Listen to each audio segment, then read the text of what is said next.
Subhas went to Southeast Asia and organized the Indian National Army to fight against the British. So he started traveling from one place to another. So he also traveled to Southeast Asia, and over there what he did was he organized an army, and this army name was Indian National Army. And why did he do it?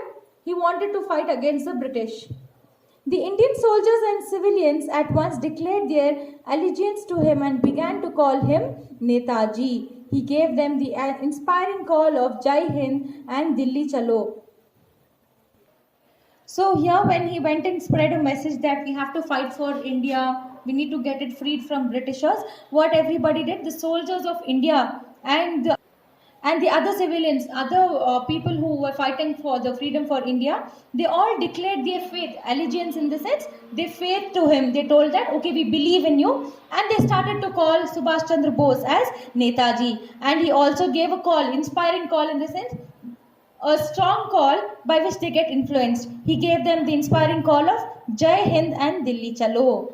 So he told Jai Hind and Dilli Chalo. While launching the war, Netaji went on air on July 6, 1944 and sought Gandhiji's blessings in the following words. So when the war was about to start, Netaji, what he did, that is Subhash Chandra Bose, he went on air. He went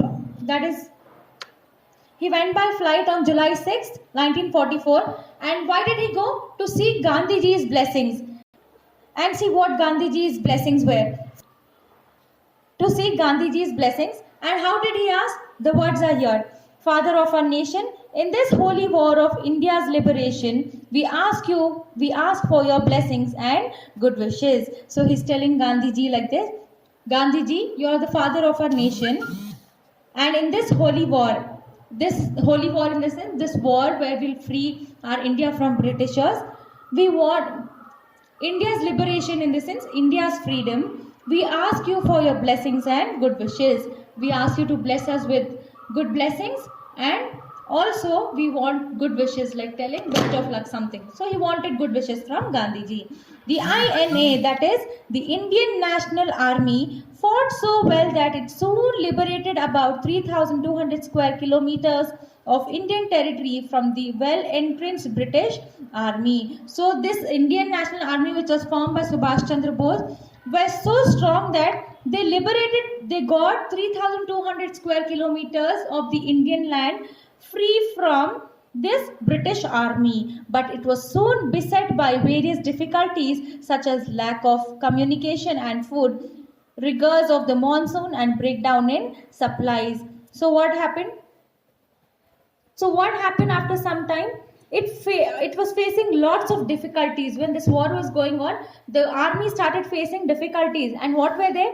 Lack of communication. This means no proper communication with each other, no food, lack of food, less food, rigors of the monsoon, change of the weather, and breakdown in supplies. And there was no proper supply of anything to these army men. On the other hand, the Japanese forces were withdrawn as the war went badly for them. So even Japan was fighting with the other countries in the World War, right? So what happened? The Japanese forces were also withdrawn in the sense the Japanese also came out of the war. They lost. And this was also strong impact for this Indian National Army. But the INA refused to retreat, with the result that thousands of soldiers were captured by the British forces. So what happened? INA refused to retreat in the sense move back. They didn't want to give up. So what they did was they didn't want any of the British soldiers to capture this army men. They were disarmed and court-martialed. Jawaharlal Nehru. They were disarmed and court-martialed. So what happened to the INA, Indian National Army men? They were taken. All the weapons of these army men were taken, and they were also marshalled. Jawaharlal Nehru himself organized and conducted their defense. Ultimately, the government released them. So what Jawaharlal Nehru did was he also organized another group of people and conducted their defense in the sense they also started fighting for the struggle. Ultimately, the government released them. So whoever were jailed by these Britishers, the members from the Indian National Army, whoever were jailed, The government released them after Jawaharlal Nehru started organize another group of men. Netaji boarded a Japanese aircraft for Tokyo on August 18th, 1945. So what Subhash Chandra Bose did was he boarded a Japanese aircraft. So in the flight of Japanese, he went to Tokyo, and it was on August 18th, 1945. The plane landed in Formosa at noon, and according to the Japanese sources, it caught fire while taking off. So when the plane landed at a place Formosa, it caught fire. So basically the aircraft burnt. Netaji was badly burnt but managed to come out of the plane. So what happened to all the crew, whatever the crew who was inside the aircraft, they were also burnt. Among them was Netaji. He was also burnt. And according to Japanese sources, this means the newspaper, the media of Japan told that somehow Netaji managed to come out of the plane. He was rushed to a hospital where he died the same night. So all his burnt body, Netaji's body was rushed to the hospital and he passed away the same night. It is amazing how much Subhash Chandra Bose was able to achieve and accomplish in his life of 48 years. This means that in his lifespan of 48 years, he did a lot to the country. He was a brilliant student and could have easily attained a high position of power as an ICS officer.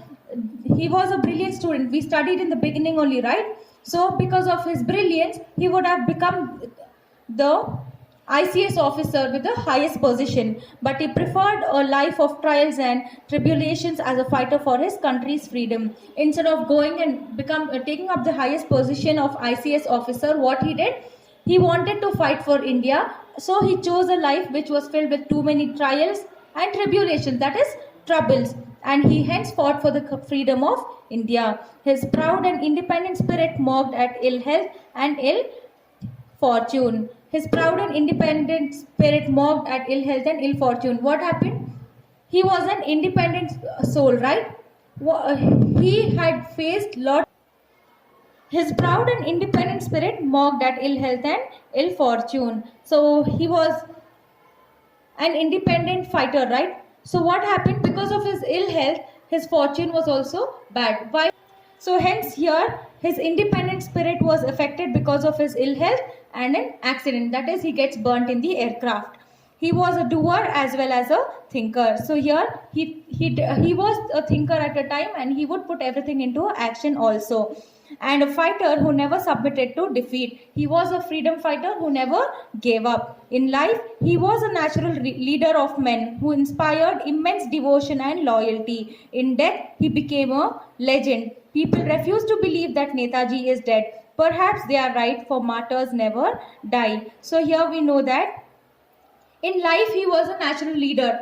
When he was alive, he became a leader for everybody. He formed armies. He formed several national organizations. But after he died, he became a legend. Nobody could do whatever he has done. Hence, people, after seeing all his contributions for the freedom struggle, though he's passed away, people never believe that he's died. Hence, they tell that martyrs, the ones who sacrifices life for the country's sake, never die. Clear? Thank you.